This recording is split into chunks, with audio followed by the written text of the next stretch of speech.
TV Zambia. You can also drop us a message on our Facebook Live feed. Our Facebook Live feed is Diamond TV Zambia. Let's begin off the conversation by understanding how important this IMF bailout package amounting to $1.4 billion is for Zambia. Well, if you look at the current and the quite recent period, we've seen that the economy hasn't been doing very well. We've got a lot of things that have actually been happening in the economy, of which we understand fully that the economy has been overheating, and much more with the issues to do with the effect of COVID. And we've had a situation where Zambia is being subjected to perennial, debt crisis, which has not also given a very good, stance as far as economic growth profile is concerned.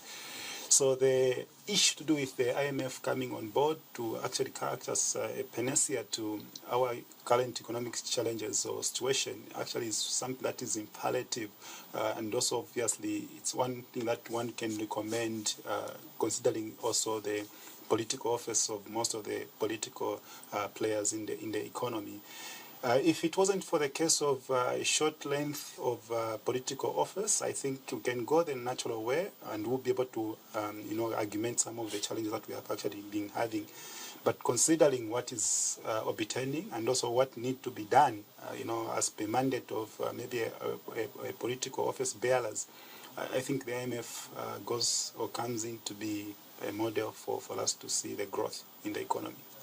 Well, just before Chino Cheso comes in, how has Zambia's economic history been with the fact that we were once on an IMF program, and how did it work, for us? Well, in the previous 90s, obviously we know that when you look at the reflection of IMF conduct, maybe I would say since Zambia joined in 1976 and up to somewhere like 1989, we've seen that the IMF obviously has been supportive of flowing SDRs on the reserves for Zambia within a range of about $1 million here and there.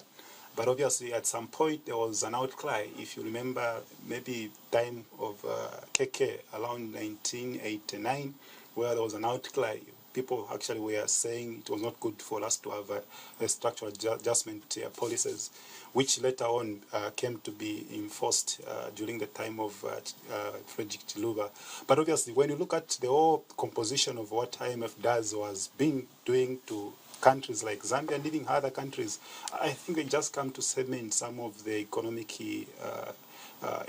issues that we always want to see. And even when you look at the effect or positive nature of IMF has been always to just support the monetary side of things. Obviously, we have had a situation where we have exposed ourselves to non-concession loans in this case, and in the previous also we had a situation. But when you look at IMF, comes in with a concessional loans which are almost zero, related to to nothing. Most like yes, it has some bit of element of grants, So I think it also comes with an aspect of investors on board as well. So if you look at what has really happened even in the 90s, I think it signifies to say that maybe we could have not trained ourselves quite well to actually drive this structural policies.